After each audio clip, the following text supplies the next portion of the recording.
What's up YouTube, it's Sean here and I'm back today to give you guys a review of the Nike SB Air Max Ishod, also known as the Ishod 2 in this Persian Violet and Obsidian colorway. So this is the second signature sneaker for pro skateboarder Ishod Wair. So these were released on January 19th for a price of $110 US or $145 here in Canada. The official colorway for this shoe is Persian Violet, Obsidian, Pine Green, and White. And alongside this pair, they also dropped a red-based colorway, but of the two, this blue one was definitely my favorite. So whereas Ishod's first signature sneaker was purely all about skateboarding, for this follow-up version, he wanted a model that could be both skateboarded in, but also a shoe that can be worn casually as well. So that's why they infused elements of Air Max silhouettes while packaging it in a shoe that's worthy to be skated in by a pro skateboarder.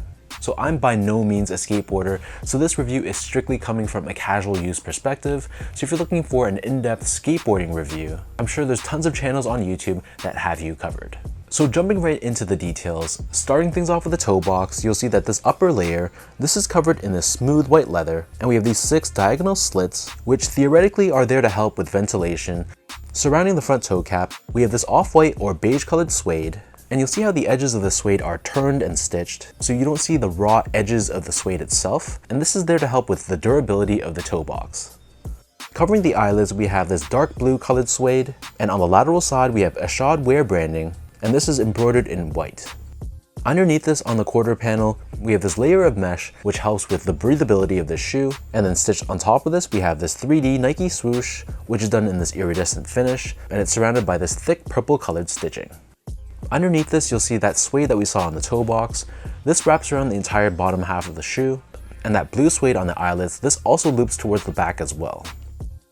On the top portion of the ankle collar area, this is decently padded, and the exterior is covered in this rough blue colored mesh.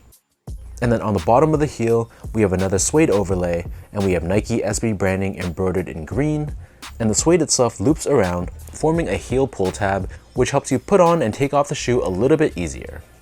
As far as the eyelets go, so these are constructed in this loop style in this synthetic green colored leather.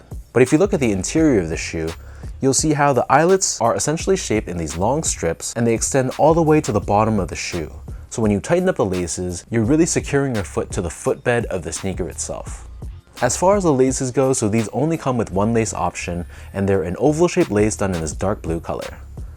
Underneath this, we have a padded tongue, and it's covered in this blue colored synthetic leather on the bottom half, and we have this mesh layer on the very top, and we have Ishod branding embroidered in green on the lateral side, and a Nike swoosh embroidered on the medial side. The back of the tongue and the interior liner of the shoe, this is covered in this thick blue colored lining. And then as far as the insoles go, so these come with a very well padded foamed line insole, and this is a removable drop-in insole, kind of like retro Kobe sneakers. So on the top layer of this insole, it's mesh lined, and we have Air Max Ishod branding pressed onto the heel. But if you flip the insole over to the other side, this is definitely my favorite part about this shoe. We have an actual Nike Air unit that's fixed onto the bottom of the insole, which is there to help with the impact protection and the shock absorption. So surrounding the very bottom of the upper of the shoe, we have this thin rubber layer which wraps up and onto the upper of the sneaker, giving you added durability and protection. And then the midsole itself, this is a rubber cupsole style midsole, but compared to a normal rubber cupsole, it's still pretty thin and flexible. And then on the heel of the midsole, we have what looks like a typical air bubble, but these air bubbles on both the sides of the heel as well as the very center of the heel. This is actually a very hard TPU, so it looks like a normal air bubble, but it doesn't compress whatsoever. So all the compression of the air unit is coming from the actual insole, but the midsole itself will not compress like a typical air unit.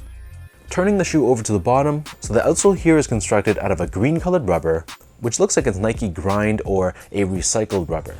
So we have this wavy style traction pattern that runs from heel to toe, but then on the heel of the outsole, this is done in more of a smoky blue colored finish, and we have Nike Max branding found here as well. So that breaks down the look and the construction of this shoe, and for those wondering about sizing, my foot measures as a true size 10, slightly on the wider side. I got these in a size 10 not knowing any better, and I feel like they fit me pretty nicely, but they are more on the snug side. So if you have a narrow or normal width foot, true to size is perfectly fine for you. But if you have a really wide foot, you might want to consider going up a half size. Even though my feet aren't super wide, they're just a little bit wide, I could feel a little bit of the pressure of the side walls kind of collapsing onto my pinky toe. It wasn't super painful, but it was noticeable. But possibly the more you wear them and the more you break them in, that probably won't be an issue anymore. So again, if you don't have a really wide foot, I recommend just going true to size. Moving on to the comfort, so again, this is coming strictly from a casual use perspective, so don't flame me. But the comfort of the shoe, well, it feels like a typical skate shoe. It feels extremely flat and very stable, and you definitely have a lot of ground feel, which is going to be great when it translates to the feel of a skateboard underfoot. But if you're expecting something very plush and cushioned, which you probably aren't if you're wearing these, that is not going to be how these feel. But I do have to say though, the Air Max unit underneath the heel of the insole, that was kind of noticeable. Even just standing around in them, if I lean backwards, you can feel a bit of that compression, which was pretty nice. Finally, in terms of the quality and craftsmanship, so first off, material quality was really nothing too special. While they do use genuine leathers and suedes, I suspect they opted to use more of a rougher suede, probably for longevity's sake. So the materials were probably chosen for their specific performance purpose. But if you're talking strictly from a casual use perspective, the materials weren't great. And same thing with the build and craftsmanship. My pair had a lot of glue stains around this midsole area, and there was a lot of dried glue along the suede of the upper as well. So it wasn't the best release. Most Nike SB Dunk releases feel a lot more premium in hand, but again, the price of the shoe was pretty low, all things considered.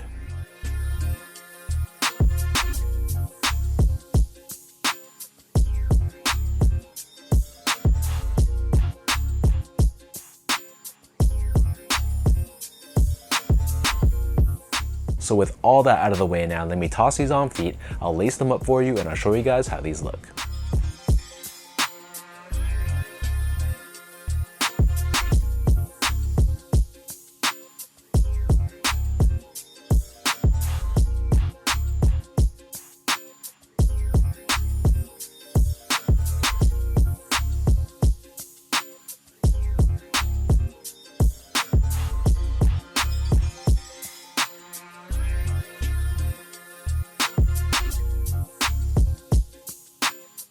When I first saw the initial images of this shoe, I was very curious to see how these were in real life. I'm not a skateboarder, like I said before, but just as someone who appreciates new designs of sneakers, I just wanted to see how these were because the design of the shoe was very unique. It obviously is still a skateboarding sneaker, but I was really drawn to the retro elements and of course that air bubble, which turned out to be not a real air bubble in that it doesn't compress like a typical air bubble does, but I love that drop-in insole and how they actually attach the air bubble to the insole itself. So let me know in the comment section down below, what do you guys think about this Nike Air Max Ishod and this Persian Violet and Obsidian colorway? What are your overall thoughts on the design of the silhouette? Do you think this is something you would rock casually, or is it too techy, too performance oriented to wear just walking around? And as usual, if you guys enjoyed this video, be sure to like, comment, and subscribe to my channel if you haven't yet. You can follow me on Instagram at esco8, check me out on Twitter or X at sean.go spelt out, and visit my website as well at seango.ca. So thank you so much for watching. Hopefully you guys enjoyed this review and hopefully it helped you in some way, and I'll catch you guys all in the next one.